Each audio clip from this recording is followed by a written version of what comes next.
Assalamualaikum warahmatullahi wabarakatuh. Alhamdulillahirrahmanirrahim. Wa bihi nasta'in ala umuri waddin. Wassalatu wassalamu ala asyrofil anbiya'i wal mursalin wa ala alihi washabihi ajmain. Assalatu wassalamu ala sayyidi ya Rasulullah usbiya di hulatul tadini.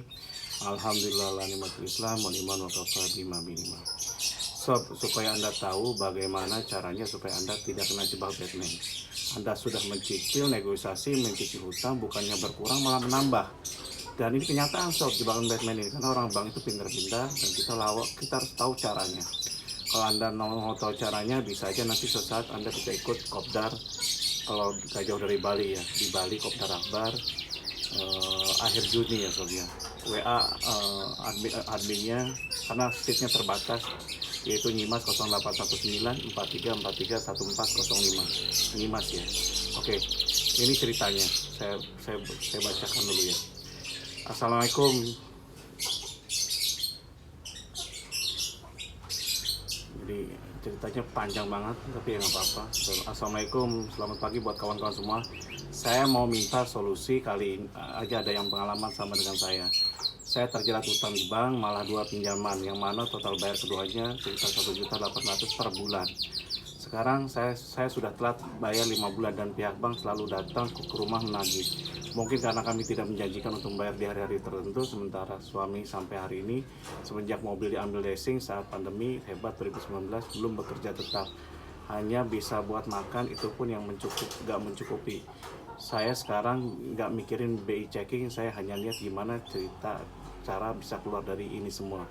Tahun 2020 dibujuk untuk bayar bunga saja 6 bulan dan bulan ke-7 mulai dari awal dengan lagi pembayaran. Sekarang juga dibujuk lagi seperti ini, saya tidak mau karena ternyata setelah saya hitung itu bukan solusi, hanya menambah panjang hutang tapi tidak mengurangi hutang yang ada. Betul.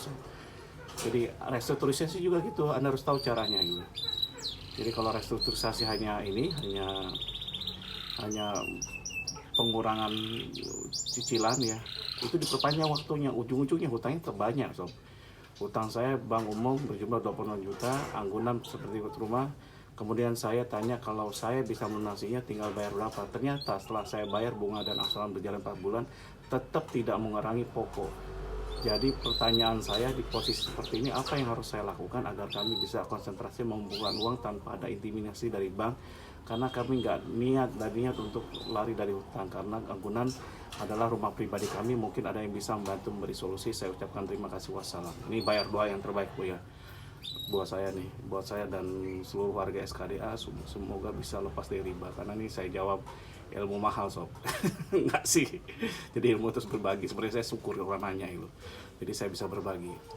Bayar doa, kalau muslim bayar doa terbaik, kalau muslim tambahkan al-fatihah salat nabi. Jadi gini, kalau Anda tidak mau ada tekanan itu salah gitu. Karena tekanan itu pertama, ketika kita ngutang kita harus tahu masalahnya itu bukan hanya di bank, di leasing, di KP, di mana-mana hutang itu sama seperti itu kondisinya. Jadi pasti ada, di pinjol juga sama, pasti harus siap tekanan. Yang kita lakukan adalah tekanan itu menjadi barokah sob. Dan ini yang akan diajarkan oleh, yang akan di-sharingkan ketika Anda ikut kopdar di Bali, kopdar akbar akhir Juni ini. Murah insya Allah, gak bakal mahal, hubungi admin aja. Jadi bagaimana caranya tekanan itu menjadikan barokah bagi kita dan kita bisa menyelesaikannya gitu. Bisa memanfaatkannya, karena kalau menyelesaikan masalah ini itu harus bumi dan langit ceritanya kita cara kerjanya. Setelah langitan kita tetap berdoa yang terbaik, yakin kita bisa melunasi hutang, sedekah, dan ini terbukti sob. Malah ada, jadi kalau secara buminya, nah ini ikhtiarnya gitu. Jadi negosiasi ke bank itu bukan, restrukturisasi itu bukan perpanjangan tenor kredit, pengurangan cicilan, bukan sob, pelunasan. Jadi itu yang akan diajarkan, pelunasan. Bagaimana caranya? Ini Anda hutang kecil-kecil, ada yang miliaran loh, sampai puluhan miliar, ini nggak ngerti caranya, yang malah nambah gitu, nggak selesai-selesai.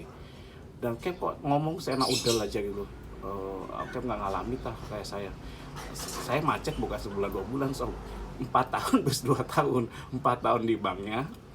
Terus sampai ini dilikuidasi banknya, masuk ke tim likuidasi, dan kemarin lunas dua sertifikat lagi ya, dua jaminan bisa selesai semua. Dan itu bukan hanya dapat pengurangan bayar pokok atau pengurangan pokoknya gitu.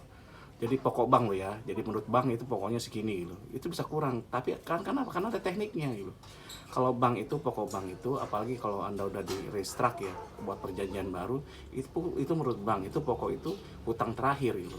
Hutang terakhir kita, bunga denda itu yang awal, karena pokok dan bunga denda itu digabungkan, itu yang salah gitu.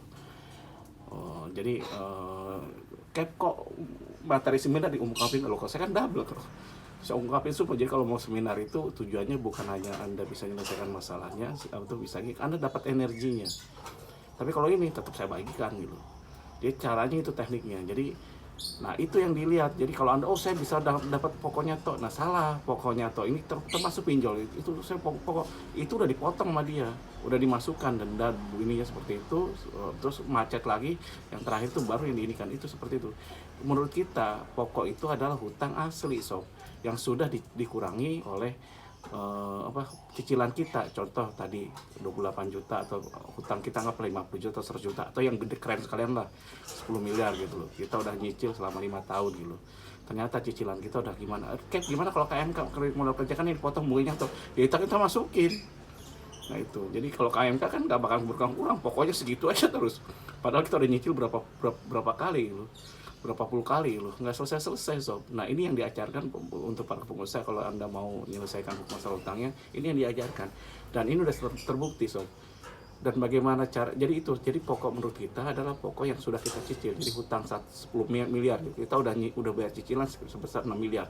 Kalau KMK, kredit modal kerja, itu kita bayar utang ini toh, ternyata apa? Ternyata cicilan untuk pokok kita masih tetap aja 10 M gitu.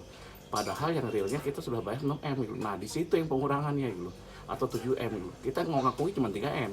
Gimana negosiasi itu kenceng. Dan ancamannya nggak kaleng-kaleng sob saya juga. Kalau dia mau lelang, saya masukin jalur apa? Jalur perdata hukum, somasi.